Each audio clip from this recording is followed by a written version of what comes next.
All right, second vlog of the year. I'm about to get on the trainer. It's way too cold. I learned my lesson yesterday and I'm just gonna take an easy spin anyway because I really rode harder than I thought I was going to. And so I have a 1 hour and 30 minute easy endurance ride queued up from Join Cycling. And I queue that over to Zwift. Edited the first video in 1 day, so that's feeling pretty good. Gonna go to NBX tomorrow and work on some stuff with them. Midday Zwift ride today, early Zwift ride tomorrow, and then a trip to the bike shop. That's what's in store. Keep watching. Please subscribe too. Here's the ride. What? No, not 2.5 hours. I'm not doing 2.5 hours. I'm doing an hour and a half, tops. All right, let me show you how easy this is. I'm definitely not a shill for Join Cycling because they don't pay me, but I'm going on here, Join Cycling. And actually, they're actually telling me no training today because of the hard ride that I did yesterday, paired with the hard rides I did recently, but I just want to keep my legs turning over. I'm not gonna ride hard anyway. It does say no training today. Recovery is what makes you a better cyclist. Without taking sufficient rest, training has no effect. You can go on a really light recovery ride for 90-minute tops. Join doesn't have specific recovery rides as workouts. They do have easy endurance. It wants to put me at 179 watts for that easy endurance. I'll end up going closer to 160. 1 hour, 30-minute easy endurance ride. Export workout, boom, goes right to Zwift. I don't remember what I pay for Join a year. I do have a discount through the Lantern Rouge. I am paying for Zwift currently, which I only really pay for this time of year. But now that that is on Zwift, I'll go back out and then here we go. Boom, it's right on there. It was that quick. Start ride, I'm gonna pick my route. Where am I gonna go? Where the fuck? Oh, Hill no in Watopia? No, absolutely not. The classic Watopia. Seems like I've never done that one. Let's do it.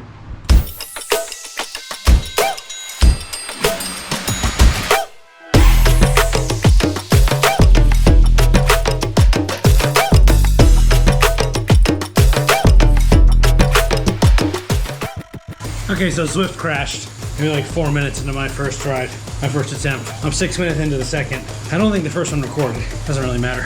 Sitting at 155 watts and hope to be here for at least an hour. See how long I can take it for. Do you shave your legs in the winter? Like when you know you're not gonna be riding without tights or leg warmers? Do you keep them shaved? I shave them, but like less frequently. I've got the 2-week growth. It becomes more of a pain to shave when it gets longer, you know? So do you just like do it, you keep on top of it? Or do you let it get long? Or do you just not ever shave? Or you just shave all the time because, let's be honest, you like the way it feels. And you like the way it makes your legs look. 24 minutes in to this second effort. I'm not counting the first one. In Zwift miles, that's almost 7. I'm pulling the plug at 30 minutes. I'm fine with it. 30 minutes, better than nothing, I guess. First time I've ridden on the trainer since before I went away for Christmas. This saddle. I'm waiting on one more physique saddle. I actually have a video or a bunch of footage that I never edited into a video that will come out at some point this year about the first time I rode on my new physique Argo saddle. I get a new saddle. And I'm gonna raw dog review it on like a 4-hour ride. I just ordered one final one from NBX. I now have one on my road bike, my gravel bike, my Florida bike, which is a new thing. I now have a bike down in Florida. And I got a 4th one to go on this bike. This Pro Logo saddle is what came with my Florida bike, which is a Focus Izalco. I just used it for the first time and I did not love it. So maybe I take the one off my gravel bike and put it on here because I do plan on riding on the trainer probably the next 2 days. Friday seems nice. I don't think I'll ride outside the next 2 days, Wednesday and Thursday. And my gravel bike is sort of in flux right now. I've got a little bit of rub on my rear brake, which I haven't taken care of, which is my own damn fault. I am waiting on a new wheel set. A new gravel wheel set, and I'll turn my Princeton wheels into more of a road wheel set or an all-road wheel set with like some pretty slick 40s, and the gravel wheels will get some 45s with a little bit extra tread on them. So yeah, we'll see those in the coming weeks or months, but I think that'll just about do it for my day on the bike. I did yoga before. I'll do a little bit extra yogurt. Yogurt? Anyway, I just got yogurt on the brain. And I mean Yogurt, the character from Spaceballs. I'm always thinking about him. Okay. Till tomorrow. It is a new day, Wednesday, January 8th. I am back in the podcasting studio, AKA the Pain Cave. I'm about to get on the trainer. Here she is. I will be swapping out this saddle. I pulled that Physique Argo saddle off of my gravel bike because I don't think I'll be riding that for at least a week or so. And so I'm gonna pull this Pro Logo one off. Look at how much longer that is. This is very much like a modern saddle, and I think this one's probably just a little bit dated now. And, you know, sometimes the bike industry moves too fast, I think, and things change very quickly. Do they change for the better? Not necessarily all the time. Sometimes they change for the better. Sometimes they're just learning different things, learning how we like to ride. I think a lot of us compare ourselves to pros, but unfortunately, that's like where the money is. That's where the marketing is. And so it's best to try out things for yourself and see what works for you, and not just be like, well, this is what Remco uses, or this is what Pog uses, or this is what Team Visma Lab runs. As much as that might be fun, it's just not, you know, they're not us. They are much stronger than us, and that is their full-time job. And for most of us, cycling is not our full-time job. It's just a hobby. And I know I do ride my bike a lot, and I do put out these videos, but I do have a job where I direct and write and produce commercials, sometimes music videos, any type of video. So shoot me an email, and you can hire me for your corporate video, or maybe you're just like a 45-year-old dude in a band that wants a music video. I'll do that too. You can hit me up at john@itsjustahill.com. I'm going to swap this, but I'm also going to try on some jerseys. I'm in the process of trying to find a new kit manufacturer or a new jersey manufacturer. We've used Pactimo for the last few jerseys, for all the jerseys and kits that we've done, actually, and I've had a great experience working with Pactimo. I've had a great experience working with Mike Wincup over at Pactimo. He helps me with all of the designs. He is, you know, sort of a brand ambassador for them. He's a designer. He does a lot of great kit designs. I think I came across him originally on Facebook. He was selling some like Talladega Nights Ricky Bobby jerseys that I thought were really fun, and I was like, hey, how did you get across making these? And then that was sort of how we came up with the first It's Just a Hill kit. A little back and forth with Mike. Hey, this is what I want to do. And Mike came up with great designs. The only thing with Pactimo, or whatever, however the hell you pronounce it, shit's expensive. I like to ride nice gear. I like to use gear that is generally on the more expensive side, but I don't want that to be all that's available for club members. So I have sourced out a couple different kit manufacturers, and I'm trying on their stuff. This is a brand called Mumu, M-U-M-U, and they sent me these jerseys that I do have to send back, but they sent them to me so I could see how they fit, how they look, how they feel. A couple different lines here. So I'm gonna try those out for the camera and see how I feel about them. So first things first, this black one, let's see, this is their Elite jersey, Black Rush. Looks pretty nice. I'm not really concerned with the colorways, to be honest, because I will be designing them myself. I've got a couple of designs in the works that I've already been contacting these people with. Let's just try this one on. Got this nice mesh base layer on. I don't think I'll be doing bibs this time around. It's just a lot. Doing kits is a lot. This one, when I put it on, immediately feels a little bit big. I do like this. It's definitely not the right size for me. So this is the men's large. Nice long sleeve though. Nice arrow sleeve. So let's see if they sent me this one in a medium too. That's the Elite jersey in a large. Just knock that saddle over. Here is a men's medium. It's got a nice like cuff on it. So immediately this one feels better. Yeah, nice long sleeve, nice sleeve length. Boom, boom. I think the medium is right for me. I don't know, I might actually be able to fit into a small, but this feels right. Reach for the pockets. I just hate when there's like too much sag. I do keep some things in my pockets. I don't like when those move around too much. This medium's pretty nice. I do think I could use a small. Medium's definitely better than the large. Let's see what the other ones are like. This is their Primo jersey. Sherbert Rise is the colorway. I think it's pretty sweet that they send these samples. I had to sign this thing that's like, you're not gonna keep these. Okay, so this one's interesting. It has a little bit like less of a collar than the last one, right? This one's got like a half-inch collar around it. This one is more collar in the back. I like this one more, I think. The sleeves aren't as nice. I don't like this sleeve thing. I like that last sleeve a lot better. It felt nicer on me. But I do think I like the collar of this one a little bit more. Okay, cool. So those are the two jerseys that they offer that you can do like a full screen print on. Now they have this last jersey that they sent me. It's their Black Series jersey. They sent me a large and a medium. This one you can't do a full screen print on, so I don't think I'll be doing this one anyway. They can adhere text letters like they do with Mumu here. But I do think this might be their most expensive jersey. So does that mean it's like the most premium? I don't really know. Okay, so this is the medium in that Black Series. The thing is I don't think I'll go with this one. It's nice. I might like buy it and wear it. Maybe not necessarily in white, but it is like, it does feel like a nice jersey. Good fabrics. I don't know. Tell me what you think. If you're watching this video, tell me what you think about just the way that you thought that they look on me, I guess. I am opening that can of worms of asking you to judge what I was wearing, but it is cold up here. And I'm gonna get on the trainer and swap that saddle first. So here's a quick plug for Classic Custom. Jeff Lop here, member of the club. Classic Custom does all of this great merch, off-bike merch for us at It's Just a Hill. They've done a couple of hoodies for us. They've done these towels, these embroidered towels that I use while I'm on the trainer. We've got some hats done. I've got a couple of things lined up for this year. I've already been chatting with Jeff about them. I really liked this jersey the best. I don't really love the collar, but the first one that I tried on, I just like the check marks. I like the sort of like arrow sleeves.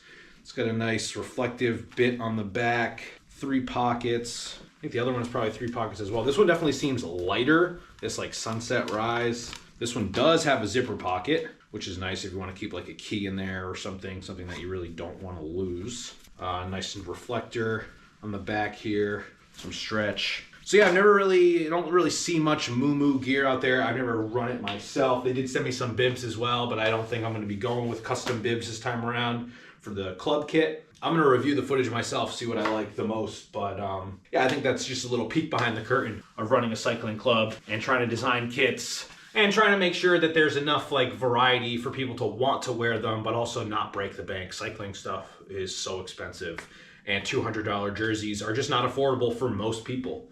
And so I'm just trying to find like a better price point. I'm going to put the price chart maybe on the bottom here for what these would cost for folks, the different levels. So thanks Mumu for sending those out, for letting me test them, for helping work on designs with me. I've sort of came up with some mock-up designs using like Photoshop and stuff and sent them to them, and they've sent me some feedback. So now that I've tried these on, I'm going to let them know what I think about the sizing, and I'm also going to let them know what I think about some of the designs that they sent, because I do have some edits. Yeah, hopefully I'll be getting some other gear in the mail to try on, and we'll see what that looks like throughout the winter. I hope to have these jerseys available for the riding season, the road riding season here in New England, which I think, who knows? What do you say, April or May?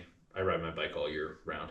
I have an obsession problem. All right, let's swap the saddle now. Okay, so saddle swap shouldn't be too hard. This one's a 2-bolt system, one for leveling and one for tightening. On this is a Bontrager, like just an alloy seat post that I also got from NBX.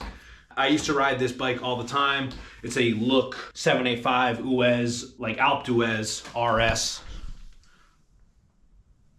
11-speed SRAM red E-tap. Solid bike, solid group set, rim brake. It's nice and light. It doesn't really see outdoors that much because I just love my Cervelo so much that I always ride that outside. So we're just gonna loosen both of these bolts. I like to loosen them evenly, like half a turn from one, half a turn from the next, and just get them both loose enough so that you can pop this saddle right out. Boom, boom. So yeah, I mean, not a terrible looking saddle. I've seen some uglier ones. I used to run that like Cell Italia Strato saddle with like the big hook at the end. I still have some of those kicking around. This is a 134, which is a little bit narrow for me. It does have carbon rails. Probably put this up on Facebook Marketplace. So feel free to comment below if you love this saddle and you want it. I'll sell it to you. Where's that other one? Oh yeah, I dropped it. So now we're gonna go to the Physique 140 mil. This is the Vento Argo. I believe it's the 00. It is sort of the top of the line 3D printed saddle. I really like it. Like I mentioned before, I did get this from NBX. I'm about to get my 4th from NBX. This one got a little bit of dirt on it from being on my gravel bike, so we're just gonna do the opposite here. Boom, hooking around. Of course, all seat post things are different. So now that that's on there, we'll just sort of get it snug-ish. I like to run a sort of a forward saddle. Keeps me over the bottom bracket a little bit, just the type of riding that I like to do, a little bit more aggressive. But to me, the biggest thing is getting it at the right pitch, not necessarily the right back and forth, especially when I'm on the trainer. I'm not, I'll make adjustments a little bit here and there, like after this ride. So that's too far forward. I like to think that I have a pretty good eye for leveling things. Sometimes I'll use my phone. Sometimes I'll use just like a regular bubble leveler. You'll have to do the, you look, you step back, you look. Looks like it could be tilted down just a bit. Maybe it's because I have lazy eyes, but I can if I just close one eye, you can really zone in on it. Yeah, it definitely needs to come down a bit. So that means with this seat post, that means loosening the front.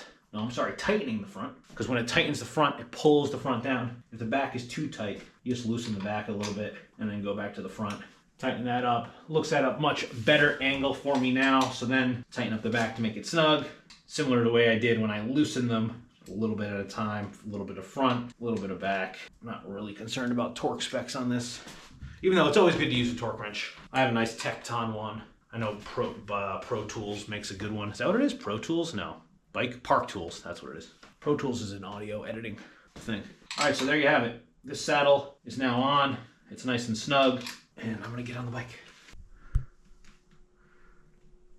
Okay, so just like yesterday's workout, I wanted to join cycling. I told them that I had an availability of an hour and a half today, so I suggested this 1 hour, 25-minute workout, 5 by 8-minute intensive endurance intervals.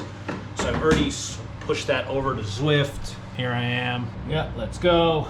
Boom, there it is. Start the ride. Pick a loop, loop to loop. Now I know the miles are fake, the elevation's fake, but the training is real. So there's a lot of people, and listen, I used to be one of these people that was like, indoor training riding, eh. And I'm gonna talk like that and make fun of all of the people that do that because I used to be one of those people and I was very like anti-Zwift or anti-trainer. But bro, it's 21 degrees outside right now. And if you wanna work out, the trainer is great for it. So everyone out there that's like, oh, it's fake miles, you're being an asshole, you're being a gatekeeper. It's as real as you want it to be. Really, who the fuck are we kidding? Why do you care about anyone else's miles? Why do you care about anyone else's training? If you're trying to be encouraging, that's great. If you're being discouraging, that's just absolutely rude. And so you don't have to ride on the trainer, but that doesn't mean that you should like be sort of gatekeeping other people that do want to ride on the trainer, or that's all the time that they have, or maybe that's just what they like to do, or maybe they're just getting into bikes. Not everyone has the same ideas on cycling as you, and that's okay. That's what makes people interesting. That's what makes people individuals. And so enough of that, like Zwift miles are fake. Yeah, it's not the same as like riding outside. I get it, but the training is good and it's a good way to get a good workout in. And that's what I'm about to do. All right, here we go. We're rolling. Nice like 2-minute warm up on this workout. Got my towels at the ready. I've got my bottles at the ready. I've got my fans on. Got YouTube ready. My headphones. This is gonna be a bit more of a workout than yesterday. Yesterday just being that like half-hour easy spin. Today I'm gonna do this hour and a half, stretch a little bit. I did some yoga before, and then head over to MBX and work on some social media posts for the week. I mentioned that a couple times that I work with MBX, for MBX. You know, very technically speaking, I am the director of social media for MBX, which is nice. I'm very proud to be part of the MBX family, the MBX community. They've been really helpful to us. Let me tell you, the saddle feels a million times better than that Pro Logo one. Of course, saddles are a very personal thing. Your sit bones are a very personal thing. So this might not be the best saddle for everyone. Might not even be the best saddle for me, but obviously I like them enough to have a few of them. So, all right, this warm-up's gonna end in 30 seconds. Okay, first 2 minutes is up. Now we're gonna sit at 180 watts for 8 minutes. You know, maybe you like to watch these videos while you're on the trainer. If you do, thank you very much. It also helps if you subscribe to the channel, hit the thumbs up at the bottom, like the video. I'm not quite vain enough or self-centered enough to watch these videos on YouTube while I'm on the trainer, but I do like to watch these Safa Brian videos. This is a nice 90-minute one. Riding along the California countryside, put it on mute, throw some headphones in, listen to some upbeat stuff during the harder intervals, maybe podcast during the slower interval. I've got an hour and 20 minutes left on this thing. Whew, is this saddle? Felt like shit on the other one yesterday. I think my legs were also dead from that really cold ride on Monday, but they're feeling a lot better today. So it'd be nice to get like an actual workout in today. Maybe spin the legs nice and easy tomorrow. It's gonna be sunny on Friday. I'll ride outside. Here's another thing I like to mess with, and another app that I love. And it's just a very simple timer, but it's the Zero intermittent fasting app. I'm a big proponent for intermittent fasting. Right now I'm 15 hours into a fast, which I started yesterday at 6:16 p.m. I normally don't do fasted rides as much as I used to. I used to think they were kind of like, you know, there's like a little bit of a hack, sort of coming from that old school mentality, like I don't need to eat, I don't need to drink, which I feel is very silly now. But every once in a while, especially if I'm inside, I don't know, I won't be doing too long of an effort, I'll do a fasted ride and I'll end up ending my fast after my ride with my recovery shake. So this fast will end up being like 16 hours, 16 plus hours.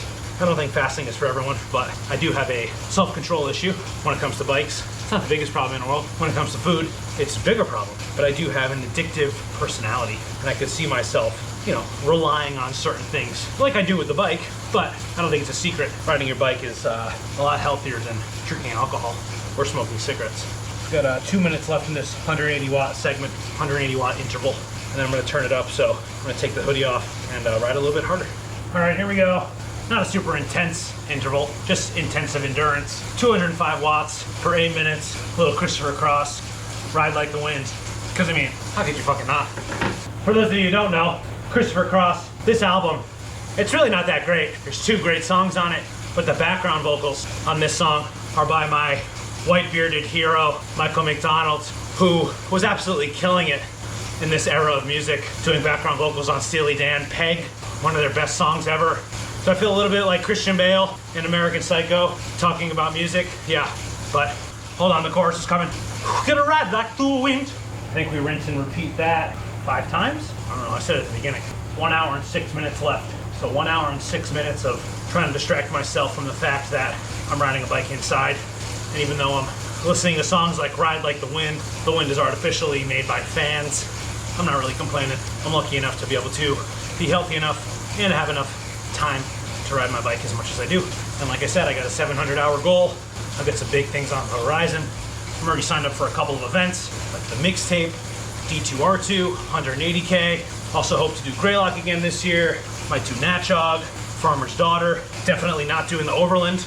And got another big ride up my sleeve that, I don't know, maybe I'll eventually tell people about. Right now it's looking like a solo effort.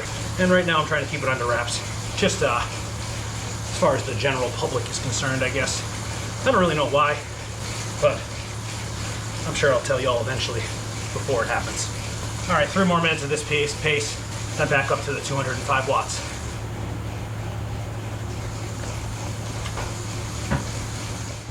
All right, second one done.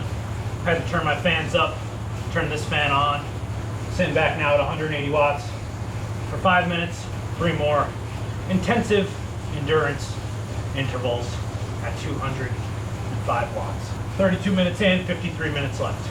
Just finished that 3rd intensive endurance, 205 watts, about 128 heart rate is what the peak was. And let's bring the heart rate down for the next 5 minutes. About 180 watts, and then back up. Almost 1 bottle down. I know I said I fast, that's food, not water. Water is the fucking essence of life, bro. Also, I had black coffee during those fasts. I had like 1, maybe 1.5 this morning. Black coffees. It's a real trainer tragedy. I just finished that first bottle. And I went to go move my second bottle from the back cage to the front cage, and I dropped it. And sure, it's like right there, but I can't reach it. Might as well be a million miles away. Once I stop these legs, it's hard to motivate me to get back on. I think that's my biggest problem with the trainer. I've talked to some people about this before. It'd be so easy for me to just stop right now and unclip and go walk downstairs, you know, end the ride early. And sometimes it's the right decision. Like I think yesterday was the right decision. I just wasn't feeling it. My legs are feeling tired. They feel much more fresh today, and I know I would regret if I hopped off now, you know, 35 minutes early. It's a lot easier for me to stay motivated and stay riding my bike if I'm 20 miles from home. Obviously, right? Like, how else am I going to get home? Can't be calling my wife every time I'm not motivated to finish a ride. But yeah, that's why I think the distractions are important, whether it be YouTube, the fans to keep me cool. I haven't played any Switch on this ride, but I've got my controller right here. Now I'm back at 205 watts. My heart rate went down to 116 during that 180 watt interval. And now we're back up for the 4th time at 205 watts for 8 minutes. Talking to the camera is a good distraction too. Okay, keep pushing.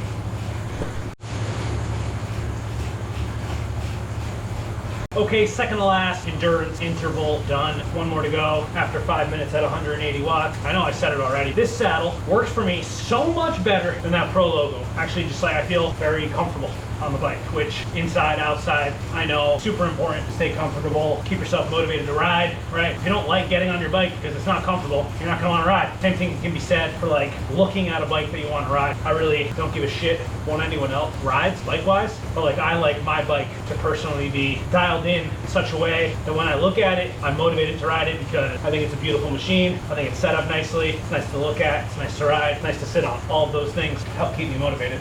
So as I'm trying to get my heart rate to come down one more time before that last interval, I did see that it got up to like 134. I was standing up a little bit, as you saw earlier. I do have kind of I wouldn't call it a rocker plate, but I have 3 balance pod, inflatable rubber plastic balance pods that I bought on Amazon underneath the 4th of my Zwift hub. See here.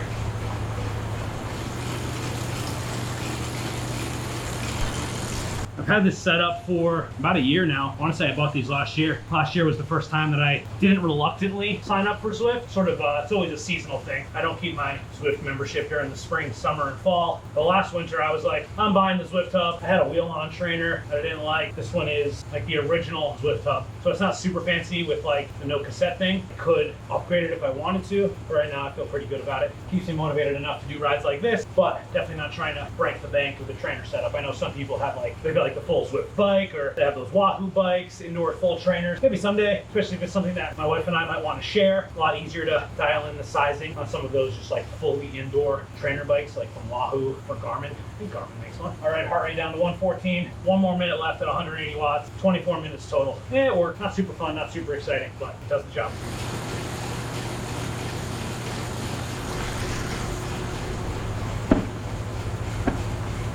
It's always like the longest 8 minutes. And yes, I did stop to pee, picked up that bottle, and was motivated enough to get back on. 17 minutes left, 2 more minutes in this intensive endurance interval. Hardest part of the ride over. 15 minutes at 180 watts. I think it'll taper down towards the end, so it's more of a proper cool down, but glad I did it. Sure, they're not real miles, but it's real training. You haters. I'm a bit of a hater myself. I hate a lot of things. I hate big trucks. I don't hate all people. I do hate all big trucks, most big trucks. I love it when a big truck gives me more than enough room on the ride. I'll give them a nice little wave. Those are big trucks that I like. But there's a big truck problem in this country. The entire travel culture of this country is terrible. It's all about cars. Recently, sort of recently, on a ride, had someone that we were riding with get clipped by a side view mirror on the passenger side of a car. As we were literally within a half mile of the end of our ride, the driver got out and he saw that there was no fault of his own. He did not feel like he was at fault. He kept saying, "You're riding 2 abreast, you're riding 2 abreast." Eventually the police came, we told them our side of the story. I had 2 cameras on my bike, one in the front, one in the back. The incident with the motorist and the rider happened behind me, so I submitted videos to the police. I'm not really sure 100% what ended up happening, but the thing that sticks out in my mind the most is the person driving the car kept saying, "They're riding 2 abreast, they're riding 2 abreast." And I'm pretty confident, you can see it in the video, that we were riding on the right-hand side of the white line. Plenty of room to be riding 2 abreast on that side. Also, there's no law that says that we need to be on the right-hand side of that white line. I think in this specific part of Narragansett, you're allowed to ride in the lane. There's even signs that say bikes share the lane with the road. But let's be honest, all cars are 2 abreast. Every car on the road is wide enough that it is wider than riders riding 2 abreast. So it's such a funny argument. They're riding 2 abreast, they're riding 2 abreast. Bro, you're in an SUV, 10 feet wide. It's much wider than me and my buddy riding shoulder to shoulder on a ride. So it's not even a valid argument. It's so frustrating. I really don't think people who don't ride bikes, most of them don't respect us because they just feel like we're in their way. And don't get me wrong, there are some bad cyclists. People will get in your way. There are also tons of bad cars. There's way more people in cars. And if you put 6 people commuting to work in 6 different vehicles versus 6 people on bikes or 6 people all on the same bus, which one has the bigger carbon footprint? The 6 cars. Which one is taking up more space on the road? The 6 cars. So remember, if you're ever in your car and you are stuck in traffic, you are traffic. You're not in traffic, you are traffic. So fuck off with that. They were riding 2 abreast. Nonsense. Because all your cars are 2 abreast. Always. Just be patient. Be considerate. Be aware of your fellow person. And don't be so ignorant that when you knock someone off their bike, the first thing you think is not, "Oh, I'm sorry, are you okay?" But they were riding 2 abreast. Garbage human. Garbage human. All right, that distracted me for a good 5 minutes. I got 10 minutes left. The end is in sight. All right, 1 whole minute left. Glad I did it. Gonna get off of here, break my fast, drink my recovery drink, do some yoga, shower, head down to the bike shop. Successful trip to the bike shop. Ended up taking some videos and photos of a bunch of different products that were thrown up online that are on a super sale right now. So, and of course, yes, I am an MBX shill. but I love it there, and I think you should love it there too. And I dropped off my Salsa, my gravel bike / winter road bike. Gonna do the wheel swap. Ended up ordering some new carbon handlebars made by Cervelo. They're slightly more narrow than the current pair of like Zip Explorer aluminum bars I have on there. So yeah, doing a couple little upgrades. Saddle wasn't in quite yet, so I left that bike there. The crew over there will get a jump on it soon. So that's exciting. There's one more trainer day in the horizon, being tomorrow, Thursday, and then I plan to get outside Friday. So see you tomorrow. Day 3 of the dreaded walk up the stairs to ride on the trainer. But we're riding outside tomorrow. So this is gonna be nice, short and sweet, recovery adjacent, super easy endurance, hour and a half tops. Just went with the easy hour workout, right in Zwift. 1 hour, 145 watts. Maybe watch some Star Wars or something, listen to a podcast. And look forward to being back outside tomorrow. 16 minutes and I'm pulling the plug. I don't really know. I guess just for transparency's sake, I'll enjoy my ride outside tomorrow. This, I'm not enjoying now. It's not about any one ride. It's about the whole journey, right? As corny as that might sound. No one ride on its own is super important in the grand scheme of things. Yeah, it's good to have easy rides, hard rides. But I think it's also good to listen to your body and know when you're tired and you're too tired to do something, especially with something else more exciting on the horizon. Balance is important, and that'll be just the lesson for the end of this video. Looking forward to recording the podcast with BSP tonight. If you're not familiar with the It's Just a Hill podcast, you can check that out here on YouTube, or you can find it on the podcast player of your choice. 6 miles. The miles are fake. 16 minutes, maybe 5 miles. 16 minutes. It doesn't matter because the miles are fake.